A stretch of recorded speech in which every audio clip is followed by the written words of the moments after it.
Assalamualaikum warahmatullahi wabarakatuh. Perkenalkan, kami dari kelompok 14 akan menjelaskan materi mengenai pertemuan di 19, 20, dan 21. Pertemuan 19 yang akan dijelaskan oleh pertemuan 19 akan disampaikan oleh saya Erlinda, yaitu PSHP 09 sampai dengan PSHP 12. Pertemuan 20 mengenai pengukuran kinerja sektor publik value for money yang akan dijelaskan oleh saya Salsabila.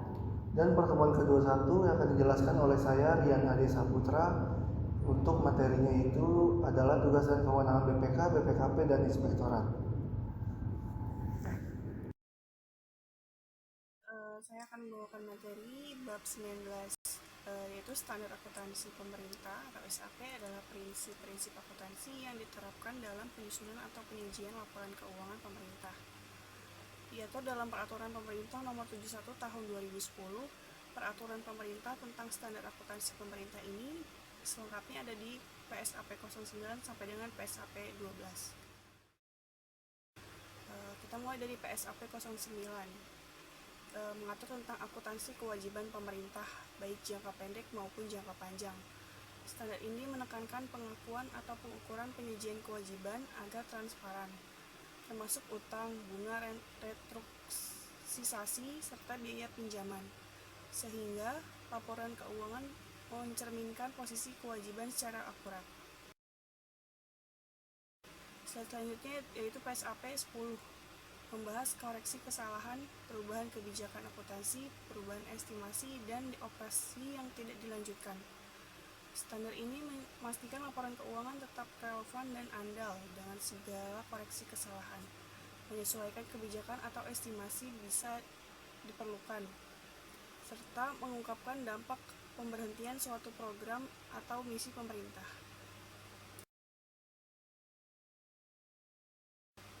Selanjutnya ada PSAP 11,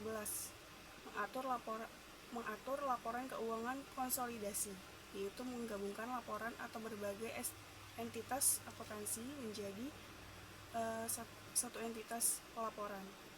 Konsolidasi dilakukan dengan mengeliminasi akun timbal balik, termasuk laporan BLU atau BULD, sehingga laporan keuangan pemerintah disajikan secara menyeluruh dan mencerminkan kondisi keuangan secara agregat. Keempat ada PSAP 12, berfokus pada laporan operasi yang menyajikan informasi mengenai pendapatan, beban, surplus atau defisit, kegiatan non-operasional, serta pos luar biasa. Laporan ini memberikan gambaran kinerja pemerintah dalam satu periode sehingga masyarakat dapat menilai efektivitas dan efisiensi menggunakan sumber daya negara. Kesimpulannya, dengan demikian, keempat PSAP ini saling melengkapi. Seperti PSAP 09 menyoroti kewajiban, PSAP 10 menyajikan keandalan laporan, PSAP 11 menyatukan laporan keuangan, dan PSAP 12 menampilkan kinerja operasional. Semuanya untuk meningkatkan akuntabilitas dan transparansi keuangan pemerintah. Saya akan membahas pertemuan 20 mengenai pengukuran kinerja sektor publik. Pengukuran kinerja sektor publik merupakan sebuah sistem yang digunakan untuk membantu manajer publik untuk melakukan penilaian dalam mencapai tujuan. Biasanya dibantu dengan alat ukur baik dari segi finansial maupun non-finansial. Pengukuran kinerja ini biasanya diperkuat dengan adanya penggunaan sistem reward dan sistem punishment di dalamnya. Pengukuran kinerja ini dilakukan dengan tujuan untuk memperbaiki kinerja pemerintah dan untuk membantu pemerintah agar lebih fokus pada tujuan dan sasaran program unit kerja, agar meningkatkan efektivitas dan efisiensi organisasi dalam melayani masyarakat. Ada 4 tujuan pengukuran kinerja. Yang pertama itu ada agar strategi dapat dikomunikasikan dengan baik. Yang kedua ada pengukuran kinerja finansial dan non-finansial dapat dilakukan secara imbang sehingga dapat diketahui agar pasti perkembangan pencapaian strategi. Yang ketiga itu ada mengakomodir perbedaan kepentingan antara setiap level manajer atau pencapaian sasaran yang ditetapkan. Dan yang terakhir dapat dijadikan sebagai alat dalam mencapai kepuasan yang rasional. Manfaat Manfaat pengukuran kinerja. Yang pertama, memberikan informasi mengenai ukuran yang dipakai dalam menilai kinerja manajemen. Yang kedua, sebagai petunjuk dalam mencapai target kerja. Yang keempat, melakukan monitoring dan evaluasi atas kinerja yang dicapai, melakukan perbandingan dengan target guna mengambil tindakan yang korelatif. Yang keempat, dijadikan dasar dalam memberi reward dan punishment dengan objektif. Yang kelima, sebagai alat komunikasi antar setiap level dalam organisasi guna melakukan perbaikan kinerja. Yang keenam, sebagai alat pengidentifikasi kepuasan pelanggan. Yang ketujuh, memahami proses kegiatan dan instalasi pemerintah untuk memastikan pengambilan keputusan yang dilakukan secara objektif. Informasi yang dibutuhkan pengukuran kinerja sektor publik itu ada dua. Yang pertama, finansial, dan yang kedua non-finansial. Informasi finansial sendiri merupakan kinerja finansial ini didasarkan kepada anggaran yang telah disusunkan sebelumnya dengan cara menganalisis selisih kinerja realisasi dengan apa yang sudah dianggarkan. Sedangkan informasi non-finansial ini dapat dijadikan sebagai tolak ukur kedua setelah informasi finansial. Informasi ini dapat diharapkan dapat menambahkan keyakinan dan kualitas pengendalian manajemen. Pengurangan kinerja yang berfokus pada informasi dan finansial biasanya menggunakan balance scorecard. Komponen-komponen untuk menentukan indikator kinerja. Yang pertama ada biaya pelayanan. Biaya ini hanya dapat diukur dengan menggunakan biaya-biaya per unit seperti biaya per siswa, biaya per unit layanan, dan sebagainya. Yang kedua ada penggunaan. Indikator ini melakukan perbandingan antara jumlah penawaran dan permintaan. Yang ketiga ada kualitas dan standar pelayanan. Komponen ini termasuk komponen indikator yang paling sulit ditentukan penggunaannya dan harus hati-hati karena terdapat berbagai pertimbangan yang sifatnya subjektif. Keempat, ada cakapan pelayanan. Komponen ini dipertimbangkan apabila organisasi menghadapi kebijakan atau peraturan penetapan pemerintah minimal. Yang terakhir, ada kepuasan. Kepuasan ini diukur dengan metode jarak pendapat yang menjaring aspirasi masyarakat. Manfaat value for money. Manfaat value for money dalam pengukuran kinerja keuangan organisasi sektor publik sangat membantu suatu instansi pemerintah agar dapat memberikan kesadaran akan uang publik sebagai akar pelaksanaan akuntabilitas publik. Selain itu, dapat meningkatkan pelayanan kepada masyarakat dengan tepat dan sesuai sasaran sehingga terciptanya mutu pelayanan yang baik dengan menggunakan sumber daya yang ekonomis dan efisien. Pengukuran value for money. Pelaksanaan manajemen publik saat ini didasarkan oleh ekonomi, translasi, serta akuntabilitas publik. Masyarakat atau publik menuntut pertanggungjawaban atas segala pelaksanaan value for money, yaitu pemerintah dapat bertindak secara cermat dalam pengadaan serta alokasi sumber daya. Pemerintah dituntut untuk meminimalisir penggunaan serta memaksimalkan hasil dalam pencapaian tujuan yang telah ditetapkan.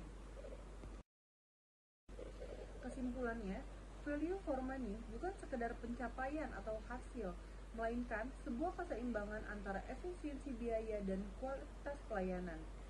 Konsep ini menilai apakah organisasi telah menggunakan sumber daya yang dimiliki secara bertanggung jawab untuk memberikan manfaat maksimal bagi masyarakat atau pengguna layanannya. Untuk pertemuan bab 21, kita akan membahas fungsi BPK, BPKP, dan Inspektorat dengan tujuan pembelajaran yaitu memahami peran pengawasan keuangan negara dan membedakan fungsi BPK, BPKP, dan Inspektorat. Untuk yang pertama, kita akan membahas karakteristik dan tugas utama dari BPK atau Badan Pemeriksa Keuangan. Untuk karakteristiknya adalah BPK adalah lembaga negara independen, merupakan pengawasan eksternal, dan dengan dasar hukum Undang-Undang Dasar 1945 dan Undang-Undang Nomor 15 Tahun 2006. Untuk tugas utama dari seorang BPK adalah pemeriksa pengelolaan dan tanggung jawab keuangan negara, pemeriksaan keuangan kinerja dan tujuan tertentu, menyampaikan hasil ke DPR, DPD, dan DPRD. Fungsi dan wewenang BPK yaitu untuk fungsinya ada operatif, yaitu pemeriksaan dan pengawasan, yudikatif untuk tuntutan ganti rugi kerugian negara, atau rekomendatif untuk memberi pertimbangan ke pemerintah. Wewenang BPK yaitu menentukan objek dan metode audit, meminta dokumen dan keterangan, dan menetapkan standar dan kode etik pemeriksaan. Untuk selanjutnya ada BPKP. Untuk karakteristik BPKP yaitu pengawasan internal pemerintah bertanggung jawab kepada Presiden dengan dasar hukum Perpres nomor 192 tahun 2014. Untuk tugas utama dari BPKP ialah mengawasi penerimaan dan pengeluaran negara atau daerah, evaluasi program pembangunan, dan pencegahan korupsi dan pengendalian internal. Untuk fungsi dan kegiatan BPKP, itu yang pertama adalah audit dan evaluasi keuangan dan pembangunan, pembinaan sistem pengendalian intern atau pemerintah, perhitungan kerugian uang negara, dan untuk kegiatannya itu ada audit berbasis risiko, audit investigatif, dan pembinaan auditor dan inspektorat. Untuk yang ketiga itu ada inspektorat, pengertiannya adalah aparat pengawasan internal 3L atau Pemda. Di kementerian disebut Inspektorat Jenderal atau Itjen. Untuk tugas dan fungsi dari inspektorat yaitu adalah audit kepatuhan dan kerja, review laporan keuangan, pengawasan penyalahgunaan wewenang, monitoring tindak lanjut hasil audit.